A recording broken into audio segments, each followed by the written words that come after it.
बहुत बेहतरीन काम किया है। उन्होंने ये दिखाया कि कोई भी यूनिलैटरल फोरम या मल्टीलैटरल फोरम बिना भारत की सहमति के नहीं चलेगा। अगर आप टेरर को व्हाइट वॉश करने की का प्रयास करोगे, भारत नहीं होने देगा। अगर आप सोचोगे कि पहलगाम को आप इग्नोर करके आगे बढ़ पाओगे, वो नहीं होगा।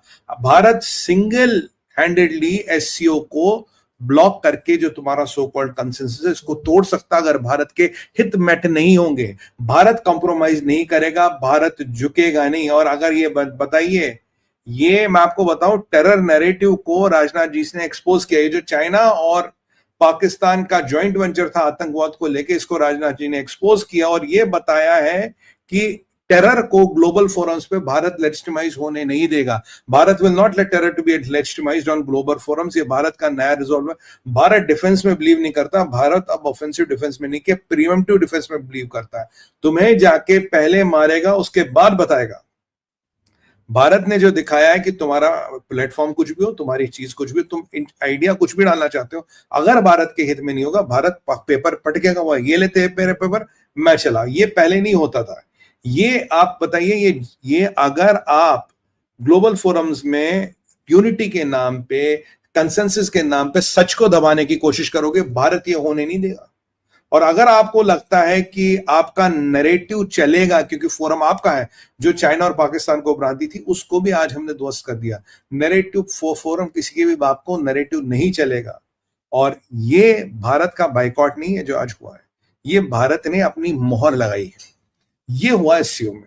अब थोड़ा डिटेल्स में जाएंगे। मैंने आपको कल बोला था भाई साहब, मैंने बोला था एक अरब पेपर ने बहुत अच्छा कचहरी, पाकिस्तान में इतने मरे, इतने जख्मी हुए, इतने हुए। मैंने कहा भाई साहब भूलिएगा मत, चक्कर में मत फंसिए। अलतकिया चालू हो गई, इस्लामिक अलतकिया मिलके चल रही है। क्यों के चल रहा इस्लामिक अलतकिया? इसलिए इन्होंने अरब पेपर से छपा, हाय अल्लाह पाकिस्तान तो खुद आतंकवाद का मारा हुआ, पाकिस्तान में तो खुद वाट लगी पड़ी है, हाय अल्लाह हमें तो खुद आतंकवाद, इतने लोग मर गए, 7th नंबर या 5th नंबर। अबे सांप पालोगे तो डसेंगे ना। अगर सांप का व्यापार करोगे तो डंक भी तो खाओगे। खाओगे नहीं खाओगे? तो पूछो चीनियों से, जहां एक गांव में 35 मिलियन सांप है, वो कितने वहां चीनी मरते हैं। तो ठीक उसी तरह से अगर आतंकवादी पाओगे तो उनकी गोलियां, उनकी आईडियों से भी तुम मरोगे। तुमने उनको पाला, यू हैव टू ब्लडी पे द प्राइस फॉर इट। ये सब मैंने आपको कल ही बता दिया। मैंने कहा भाई साहब ये तैयारी कर रहे हैं कि पाकिस्तान तो खुद टेरर का विक्टिम है, हम तो बहुत शरीफ है, हमने तो कुछ किया ही नहीं। और यही कोशिश की गई ब्रिक्स में सॉरी एससीओ में एक ज्वाइंट स्टेटमेंट साइन करवाया पाया। राजनाथ जी कहते एक ज्वाइंट स्टेटमेंट जब साइन करने की बात है, डिक्लेरेशन साइन करने की बारी आई, उसमें भाई साहब पहलगाम गायब।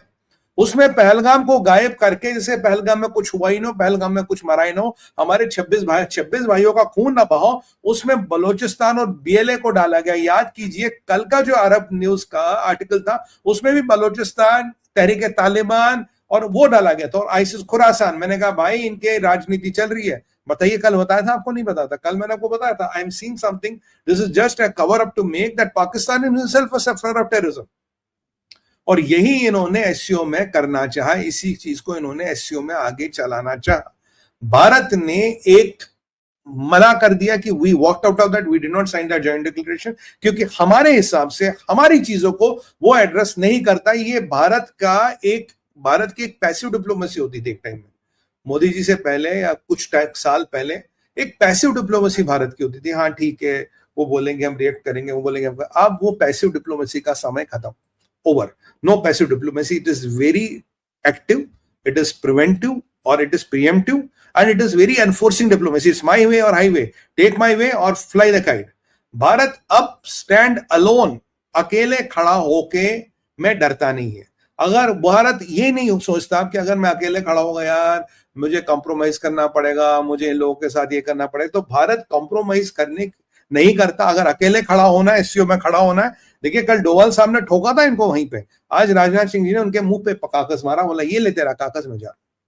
ये भारत का नया एसर्टिव डिप्लोमेसी, जहां भारत आड़ा होने से अकेले खड़ा होने से डरता नहीं। इन्होंने क्या किया था, चाइना और पाकिस्तान ने मिलकर पहलगाम को दबाया, बलोचिस्तान को उछाला। और होता क्या, बोल बलोच भाई समझते भारत ने उनके साथ दगा किया, भारत ने उनको धोखा दे दिया, भारत ने उनकी पीठ में खंजर भोंका। मैं कह रहा हूं आपको बलोच भाइयों, भारत आपकी पीठ में कभी खंजर नहीं भोंकागा, वो दिन कभी नहीं आएगा, क्योंकि भारत आपके साथ है। हम चाहते हैं आपकी जो लड़ाई है वो अंजाम तक पहुंचे, आपको आजादी मिले। और इस पाकिस्तान ने जो आपका खून चूसने का काम किया है, चाइना की सिरिंज लगा लगा के वो खून चूसने का काम बंद हो। आपके जो लोग मारे गए हैं, जो लोग आपके मिसिंग है, जिन महिलाओं के साथ बलात्कार हुआ है, जिस बुप्ती साहब को इन्होंने कब्र में लेटाया, उसका हिसाब होगा, उसका हिसाब होना चाहिए पाकिस्तानियों के साथ। हम ये चाहते हैं।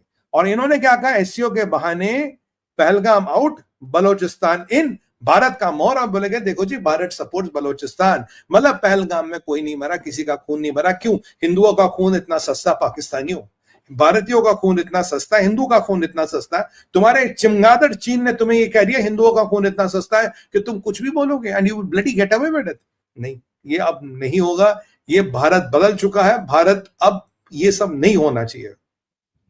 अब आपको मैं बताऊं, अब ये ग्लोबल टेरर को अब हमने कंडेम करना है जहां कहीं भी हो। अब ये भारत का क्लियर मैसेज है, we don't bloody give a shit to what your stage is. तुम्हारा एससीओ हो, तुम्हारा ब्रिक्स हो, तुम्हारा G20 हो, तुम्हारा UN हो, तुम्हारा कहीं भी हो। आपको मैं कह रहा था भारत की जो कल मैंने डोभाल साहब का स्टेटमेंट का एनालिसिस किया था, ये जो मिलिट्री डिप्लोमेसी यही हर जगह बोलेगी। भारत अब कैसे नहीं रहेगा, फोरम कहीं भी हो आप देखेंगे भारत का जो स्टैंड यहां है वही स्टैंड हर जगह, कहीं नहीं दबने वाला। और मैं बताऊं कल को G20 हुआ, G7 हुआ, कोई भी हो, भारत यही भाषा बोलेगा। भारत अब कहता है कि अब हमने डिप्लोमेसी शिफ्ट कर दी है। भारत का शिफ्ट है अब hard line nationalistic diplomacy. Hard line diplomacy में आप अकोमोडेशन नहीं करते। ट्रेडिशनल डिप्लोमेसी में ठीक है यार, तेरे 4 पॉइंट मान ले तो मेरे 6 रख ले, तो ओवरऑल मेरा वेटेज ज्यादा हो गया, तेरे पॉइंट कम। हार्ड लाइन डिप्लोमेसी में कुछ नहीं होता, तेरा 1 पॉइंट भी नहीं मेरा है, मगर साइन कराना कर ले, नहीं तो ये पकड़ कागज उठ के मैं चल दिया। कल डोभाल साहब ने नाप दिया था, आज राजनाथ जी ने नापा। राजनाथ सिंह जी का तो वैसे ही मैं फैन हूं, बड़े, मैं आपको बताऊं बहुत प्रभावशाली व्यक्तित्व है इनका, बहुत जबरदस्त व्यक्तित्व इनका, बहुत ही प्रभावशाली व्यक्ति है। अगर आप कभी मिलेंगे तो आपको पता लगेगा कितने प्रभावशाली व्यक्ति है। और ज्यादा बोलते नहीं है, ज्यादा बोलते नहीं, करके दिखा देते हैं। तो भाई ये राजनाथ सिंह जी का जो व्यक्तित्व हमें कल दिखाए, जो भारत की नई पॉलिसी दिखाया, ये आपको मैं बताऊं, अब ये जो वर्ल्ड अफेयर्स है ना, अगर इनको लगता, जो मेरे को एक चीज अच्छी लग रही है, मेरे को जो एक चीज अच्छी लग रही है, मैं हमेशा कहता था, आप जानते हैं, आप मुझे देख रहे हैं, मैं कहता भाई केवल जियोपॉलिटिकल चश्मे से ना वर्ल्ड अफेयर्स को मत देखो, उसके पीछे एक प्रिज्म और लगाओ। इतना बड़ा आपका चश्मा प्रिज्म है, बड़ा वाला जियोपॉलिटिकल नेशनल, उसके पीछे एक प्रिज्म और लगाओ, वो होगा सिविलाइजेशनल प्रिज्म। चाहे 80% लाइट यहां से फिल्टर हो, बाकी की 20% जो फिल्टर हो जाए उसको देखो। भाई साहब पहली बार, मेरे भाई और बहनों, पहली बार मुझे दिख रहा है वो सिविलाइजेशनल प्रिज्म लग चुका है।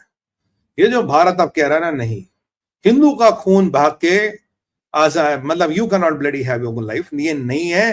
हिंदू का हित, हिंदू का खून जाया नहीं जाएगा, भारतीय का बहाया हुआ खून जाया नहीं जाएगा। ये सिविलाइजेशनल प्रिज्म लग चुका है, मैं आपको बताऊं, ये सिविलाइजेशनल प्रिज्म लग चुका, और ये लगना जरूरी भी था। बहुत बहुत आभार, बहुत बहुत धन्यवाद, बहुत बहुत साधुवाद। मैं इसकी डिमांड कब से कर रहा था, सिविलाइजेशन प्रिज्म लगाइए, क्योंकि अगर सामने वाले सिविलाइजेशन की बात करेंगे, हमारी सिविलाइजेशन किसी से कम नहीं है, हमारी सनातनी है, 1 लाख साल पुरानी सिविलाइजेशन है। हमें किसी से न डरने की जरूरत है, न घबराने की जरूरत है। देश और धर्म पे कोई कॉम्प्रोमाइज ना था, ना है, ना होगा। तो यही भाई साहब सिविलाइजेशन लग चुका है। और एक टाइम आपको याद है जब मुंबई अटैक हुआ था, क्या बोला था, रेजिलियंस ऑफ इंडिया। कल दिखा रहे कि हमारे बेचारे लोग, गरीब लोग, मतलब बैठ के अपनी दाल रोटी कमा रहे हैं, जब हिंदुस्तानियों का खून बहा। ये लोग कुछ जो ये कार्य, जिन जो हाफिज सईद के फेवरेट